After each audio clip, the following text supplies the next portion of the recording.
හරි ඉතින් සාදරයෙන් පිළිගන්නවා බිස්නස් පොඩ්ඩා අපේ YouTube channel එකට.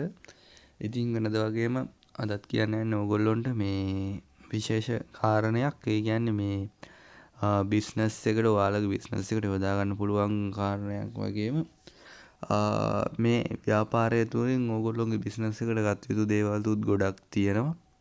ඉතින් අපි මුලින් ඉඳන් කතා කරන් යන්. ඉතින් අද කියලා දෙන්න යන්නේ ඔයාලා දන්නවා ඇති ලංකාවේ ලෝකේ දැන් ලෝකෙත් අවුට්ලට් හදයි යනවා. ඉතින් ලංකාව වටේ අවුට්ලට් හදලා තියෙනවා.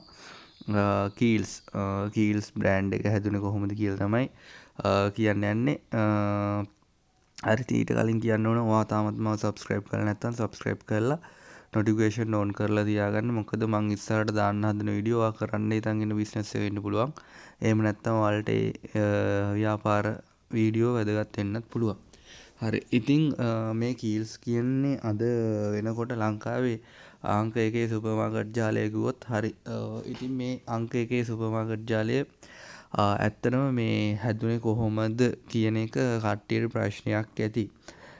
ඉතින් මේකේ මව් සමාගම වෙන්නේ ජෝන් කීල්ස් හෝල්ඩින් කියන සමාගම තමයි මේකේ මේ මව් සමාගම වෙන්නේ. ඒක යටතේ තියෙන සමාගමක් විදියට JK Marketing Private Limited කියන එකේ ඇතුළේ තමයි ඔය කීල්ස් කියන අවුට්ලට් ටික තියෙන්නේ. ඉතින් මේගොල්ලොන්ට තවත් කිව්වොත් මේගොල්ලොන්ගේ වටේ තව තියෙනවා අර ජෝන් කීල්ස් හෝල්ඩින් එක වටේ තියෙනවා එලිෆන්ට් හවුස් එක, ඊට පස්සේ ක්‍රිස්ට් සුසේජස් කම්පැනි, ඊට පස්සේ අබේවෙල ෆ්‍රෙෂ් මිල්ක් අබේවෙල, ඒ වගේ සිනමන් ග්‍රෑන්ඩ් හෝටල් එක, ඒ වගේ විවිධාකාර බිස්නස් තියෙනවා මේගොල්ලොන්ට. ගුවන් සමාගමක් තියෙනවා, ට්‍රාන්ස්පෝර්ට් සර්විස්, ඒව වෙන වෙනම බිස්නස් රාශියක් තියෙන ලොකු ව්‍යාපාරික ව්‍යවසායකයෙක් කිව්වොත් නිවැරදි මම මේ කීල්ස් කරගෙන යන්නේ. හරි ඉතින් කීල්ස් එක ඉස්සෙල්ලාම මේ කීල්ස් එක හදලා තියෙන ලංකාවේ කෙනෙක් නෙවෙයි, මේ ෆොරිනර් කෙනෙක් හදලා තියෙන කීල්ස් කියන බ්‍රෑන්ඩ් එක ෆොරිනර් කෙනෙක් තමයි හදලා තියෙන්නේ. ඉතින් දැන් කීල්ස් එක ඔයගොල්ලෝ ලෝගෝ එක දැක්කොත් මෙම කේ අකුරක් තමයි තියෙන්නේ. ඉතින් ඉස්සර මෙහෙම මේ කේ අකුරක් නෙවෙයි තියෙන්නේ. ඉස්සර තිබිලා තියෙන්නේ hina මූණක් තමයි. අනිත් එක දැන් කීල්ස් කොළ පාට උනාට ඉස්සර කීල්ස් එක රතු පාටයි. ඉතින් මේව ගැන ඉන්ට්‍රස්ට් මේවා අහන්න හොයන්න කැමති කට්ටිය අනිවාර්යෙන් subscribe කරලා තියන්න. එතකොට ඔයාලට මේ වගේ දිගටම ඉන්ට්‍රස්ට් වීඩියෝ බලන්න පුළුවන්. හරි ඉතින් ඒ කීල්ස් එක මේ ෆොරින දීලා තියෙනවා ලංකාවේ කෙනෙක්ට. එයා තමයි ඔය ක්‍රිෂාන් බාලේන්ද්‍ර කියන්නේ.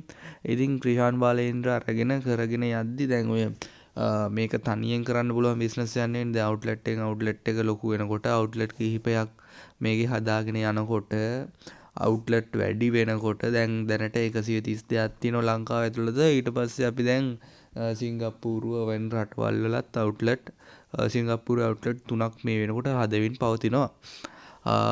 ඉතින් මේක තනියෙන් කරන්න බැරි නිසා අවුට්ලට් වැඩි වෙනකොට මේකට වෙනම කට්ටිය යොදවන්න තමයි කටයුතු කරලා තියෙන්නේ. ඉතින් ඒ වෙනකොට මේක JK මාකට් එකට මේක මාකට් කරන තැනක් නෙවෙයි, මිනිස්සුන්ට බඩු විකුණන තැනක් නිසා JK Marketing Private Limited කියලා වෙනම මව් සමාගම යටතේ සමාගමක් හදලා ඔය JK Marketing Private Limited එකේ අයිතිය දීලා තියෙනවා චරිත් සුබසිංහ කියන පුද්ගලයාට දීලා තියෙනවා. ඉතින් මේ චරිත් සුබසිංහ කියන පුද්ගලයා තමයි දැන් JK Marketing Private Limited එකේ සභාපති. එහෙම නැත්නම් ඕගොල්ලෝ ඔය දන්න කීල්ස් 132 ලංකාව වටේම තියෙන කීල්ස් වල සභාපති නොහොත් අයිතිකාරයා තමයි චරිත් සුබසිංහ කියන පුද්ගලයා. ඉතින් මේ චරිත් සුබසිංහ කියන පුද්ගලයා මේක අරගෙන එයා 50%ක් ඒ කියන්නේ දැන් මේ JK Marketing Private Limited එකේ බිස්නස් එකක් වෙච්ච මේකට එයා 50%ක වටිනාකමෙන් 50%ක මුදලක් දාලා තියෙනවා මේ බිස්නස් එකට. දෑවට පස්සේ තමයි යාට සභාපතිකම හම්බෙලා තියෙන්නේ. ඉතින් කීල්ස්ලා අයිතිකාරු උනේ චරිත් සුබසිංහ අන්නේ විදියට. ඊට පස්සේ දැන් මෙහෙම මේ බිස්නස් එක කරගෙන යද්දී මේවා අවුට්ලට් එකකින් එක ආරම්භ වෙද්දී මේවට වෙනම මැනේජ්මන්ට් කරන්න ඒරියා මැනේජර්ලා දාලා තියෙනවා. ඒරියා මැනේජර්ලා දෙනෙක් ඒ කියන්නේ මේ එක්කෙනෙක්ට අවුට්ලට් 10ක් බාර දීලා ඒ 10 එයාගේ ඒ 10 පාලනය කරන්න ඕනේ එන්න එහෙම මැනේජර්ස්ලා දාලා මේ බිස්නස් එක වෙනම කොටස් වලට කඩලා සුපර්වයිසර්ස්ලා දාගෙන අද වෙනකොට ලංකාවේ හොඳ තැනක තියෙන අංක එකේ සුපර් මාකට් ජාලය විදියට ඒගොල්ලෝ කටයුතු කරගෙන යනවා. ඉතින් මේකෙදි සෑහෙන්න ෆේල් වීම් වෙලා තමයි කීල්ස් මෙතෙන්ට ඇවිල්ලා තියෙන්නේ. එකපාර කීල්ස් එක ජනප්‍රිය වෙලත් නැහැ. ඉතින් කීල්ස් කියනකොට අපි එතකොට මේගොල්ලෝ ඒ අවුට්ලට් වල බේකරි ප්‍රොඩක්ෂන් බේකරි පැත්ත හදලා තියෙනවා. ඊට පස්සේ ඊට අමතරව මේගොල්ලෝ හොට් කිචන් දැන් මේ ලංකදී අපි කීල්ස්ෙන් කමු වගේ තේමා වාටයකට හොට් කිචන් ඒවා හදලා තියෙනවා. ඉතින් ඒ වගේ බොහෝ වෙනස්කම් මේ කීල්ස් එක ඇතුලේ ඒගොල්ලෝ කරගෙන යනවා.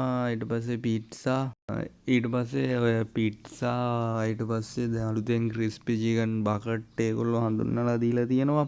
ඉතින් මේ ඉන්ටර්නැෂනල් චේන් වල වෙන දේවල් ඒගොල්ලොන්ගේ කෑම වර්ග එහෙම මේගොල්ලොන් කීල්ස් එකට ගෙනල්ලා ප්‍රවර්ධනය කරන්න එහෙම නැත්නම් මේගොල්ලෝ හදලා විකුණන්න වගේ දෙයක් මේගොල්ලෝ බලාපොරොත්තු වෙනවා. ඉතින් ඔයා මොකද කියන්නේ ඉන්ටර්නැෂනල් චේන් එක හැප්පෙන්න ගිහිල්ලා කීල්ස් එක නැත්තරම නැතිලා යයිද නැත්නම් කීල්ස් එක තිබ්බටත් දියුණු වෙයිද? ඔයාගේ අදහස් යටින් කමෙන්ට් එකක් දාන්න. අනිවාර්යයෙන්ම එහෙනම් අපි ඉක්මනට ඊළඟ වීඩියෝ එකකින් හමු වෙමු.